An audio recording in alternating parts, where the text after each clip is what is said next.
শুভ দুপুর বন্ধুরা। এই যা গরম পড়েছে, তো ওই জন্যই আপনাদেরকে আমি এই ভিডিওটা শেয়ার করছি।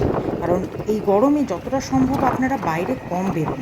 আমি নিজে সেদিন একবার বেরিয়েছিলাম, ছুটি ছিল, বাইরে বেড়াতে গেছিলাম মায়াপুর। তো নিজে এই রোদটা ভোগ করেছি বলেই আপনাদের সঙ্গে শেয়ার করছি। ভিডিওটা করেছিলাম আপনাদেরকে এই প্রাকৃতিক দৃশ্যটা দেখাবো বলে।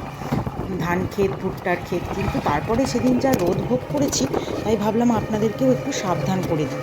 আপনারা কিন্তু যতটা সম্ভব এই রোদে বাইরে কম বেরোতে হয়, একটু কম বেরোবেন। আর যদি একান্তই কাজের ক্ষেত্রে বেরোতে হয়, সেক্ষেত্রে কিন্তু একটু সাবধানতা অবলম্বন করে বেরোবেন। মানে ছাতা হোক বা টুপি বা সানগ্লাস এইসব নিয়ে। আর একান্তই তাও যদি অসুবিধা হয়, তাহলে একটু সুতির কাপড় বা ওড়না জড়িয়ে তারপর বেরোবেন। নইলে কিন্তু এই যা রোদ লেগে গেলে হিটস্ট্রোক বা সানস্ট্রোক হওয়ার সম্ভাবনা থেকে যাবে।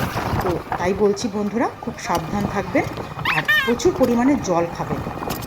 জলটা কিন্তু এই সময় আমাদের শরীরের জন্য খুব প্রয়োজনীয়। আর চেষ্টা করবেন বাইরের কোল্ড ড্রিঙ্কস এগুলো কিন্তু একদমই না খাওয়ার। যতটা সম্ভব জল, আখের রস, বাড়িতে গিয়ে নুন, চিনি, লেবু দিয়ে শরবত এগুলোও খাওয়া যেতে পারে।